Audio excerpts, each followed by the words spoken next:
Hello friends, welcome to Rama's hot plate. నేను మీ రమ. ఈరోజు recipe breakfast come snack recipe. తక్కువ టైంలో తక్కువ ఆయిల్తో ఎటువంటి పప్పులు వాడకుండా చేసుకోవచ్చు. ఓన్లీ రైస్ ఫ్లోర్తోనే చేసుకోవచ్చు. చాలా సింపుల్ అండ్ ఈజీగా చేసుకుంటే పిల్లలు అసలు ఒక్కటి కూడా వదిలిపెట్టకుండా చాలా ఇష్టంగా తింటారు. మళ్ళీ మళ్ళీ కావాలి అంటారు, అంత బాగుంటాయి. మరి లేట్ చేయకుండా బ్రేక్ఫాస్ట్ కమ్ స్నాక్ రెసిపీ ఎలా తయారు చేయాలో చూద్దాం. దీనికోసం ఒక మిక్సింగ్ బౌల్ తీసుకోండి. అందులో ఒక పెద్ద ఉల్లిపాయ తీసుకొని పొడవుగా కట్ చేసి వేసుకోండి. చిన్న చిన్న ముక్కలుగా కాకుండా ఈ విధంగా పొడవుగా కట్ చేసుకుంటే తినేటప్పుడు క్రంచీగా చాలా బాగుంటాయి. ఉల్లిపాయ ముక్కల్ని పాయలుగా విడగొట్టుకోండి. ఇలా మొత్తం పాయలన్నీ కూడా విడదీసిన తర్వాత ఇందులో 2 పచ్చిమిరపకాయలు తీసుకొని చిన్న చిన్న ముక్కలుగా కట్ చేసి వేసుకోండి. అలాగే అల్లం ముక్క తీసుకొని సన్నగా తరిగి వేసుకోండి. ఒక రెమ్మ కరివేపాకు సన్నగా కట్ చేసి వేసుకోండి.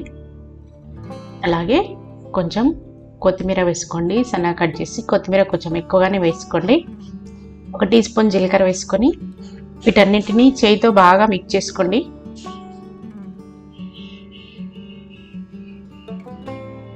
ఇవన్నీ కూడా కలిపిన తర్వాత రుచికి సరిపడినంత ఉప్పు వేసుకోండి.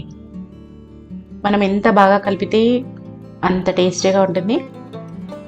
ఉప్పు వేసి బాగా కలుపుకోండి. వీటిని మనం బియ్యపిండితో చేసుకుంటాం కాబట్టి పొడి బియ్యపిండి వాడండి. 1 కప్పు తీసుకొని వేసిన ఇంగ్రీడియంట్స్కి పొడి బియ్యపిండి 1 కప్ అయితే సరిపోతుంది. వాటర్ కొంచెమే వేసుకోండి, ఒకేసారి పోయకండి, మెత్తగా అవుతుంది. మెత్తగా అవుతే ఇవన్నీ కూడా మనం కాల్చిన తర్వాత మెత్తగా అవుతాయి. కొంచెం పిండి గట్టిగా కలుపుకోండి, క్రంచీగా చాలా బాగుంటాయి. పిండిని ఈ విధంగా వీడియోలో చూపించినట్లుగా కలిపి పెట్టుకోండి. ఇప్పుడు డైరెక్ట్గా చేసేసుకోవడమే. వీటిని చిన్న బాల్ లాగా చేసుకొని అరచేతులు వేసి ప్రెస్ చేసుకోండి. వీటికి ఎలాంటి క్రాక్స్ కానీ ఏమి రావు. మనం ఎలా చేస్తే అలా వస్తాయి. మీకు ఏ షేప్లో కావాలంటే ఆ షేప్లో చేసుకోండి. ఈ విధంగా కట్టెట్ లాగా చేసి పెట్టుకోండి అన్నీ కూడా. ఇవి ఎక్కువగా కావాలనుకుంటే పిండి క్వాంటిటీ, అలాగే ఉల్లిపాయలు, కొత్తిమీర, కరివేపాకు క్వాంటిటీ కూడా ఎక్కువగా వేసుకొని చేసుకోండి. ఇలా అన్నింటినీ కూడా చేసి పెట్టుకోండి. ఇలా చేసిన తర్వాత స్టవ్ ఆన్ చేసుకొని స్టవ్ మీద ఒక ప్యాన్ పెట్టుకోండి. అందులో 3 టేబుల్ స్పూన్ల నూనె వేసుకోండి.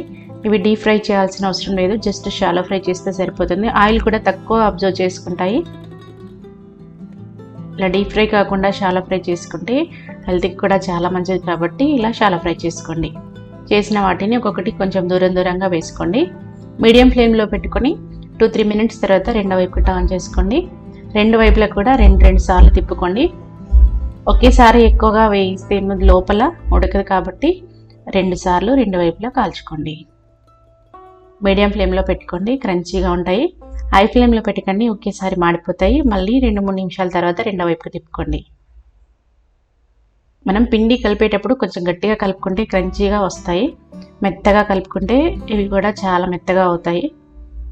ఇవి రెడీ అయిపోయి చూడండి, మంచి కలర్లోకి వచ్చాయి. వీటిని ప్లేట్లోకి తీసేసుకోవడమే, అంతే. చాలా సింపుల్గా వీడియోలో చూపించినట్లుగా ఈ కలర్లో ఉండాలి. అప్పుడే క్రంచీగా కరకరలాడుతూ బాగుంటాయి. వీటిని డైరెక్ట్ ఇలా అయినా తినొచ్చు, లేదంటే టమాటా సాస్తో కానీ కెచప్తో కానీ చట్నీతో కూడా తినొచ్చు. వీటిని ప్లేట్లోకి తీసుకొని మిగిలిన కట్లెట్స్ని ఇదే నూనెలో వేసుకోండి. నూనె మిగులుతుంది, ఎక్కువ నూనెను ఇవి అబ్జర్వ్ చేసుకోవు కాబట్టి మిగిలిన వాటిని కూడా ఒకదాని తర్వాత ఒకటి వేసుకొని మీడియం ఫ్లేమ్లో షాలో ఫ్రై చేసుకోండి. హై ఫ్లేమ్లో అవసరం లేదు, మాడిపోతాయి కాబట్టి ఇలా చేసుకోండి. వీటిని కూడా 2 వైపులా 2 సార్లు తిప్పుకుంటూ కాల్చుకోండి. తక్కువ టైంలో తక్కువ నూనెతో అసలు ఎటువంటి పప్పులు వాడకుండా చేసుకుంటాం కాబట్టి చాలా సూపర్ సాఫ్ట్గా ఉంటాయి. క్విక్ అండ్ ఈజీగా చేసుకుని బియ్యంతో కట్లెట్స్ చాలా టేస్టీగా ఉంటాయి. పిల్లలకి రొటీన్గా కాకుండా అప్పుడప్పుడు ఈ విధంగా డిఫరెంట్గా చేసి పెట్టండి, ఒక్కటి వదలకుండా కూడా తింటారు, మళ్ళీ కావాలని అడుగుతారు. ఈ బ్రేక్ఫాస్ట్ కమ్ స్నాక్ రెసిపీ మీరు ట్రై చేసి మీకు ఎలా కుదిరిందో మీ ఫీడ్బ్యాక్ని కామెంట్ సెక్షన్లో తెలియచేయండి. అలాగే ఫస్ట్ టైం వీడియో చూస్తున్న వాళ్ళు, మా ఛానల్ని సబ్స్క్రైబ్ చేసుకున్న వాళ్ళు తప్పకుండా సబ్స్క్రైబ్ చేసుకోండి. Thank you for watching.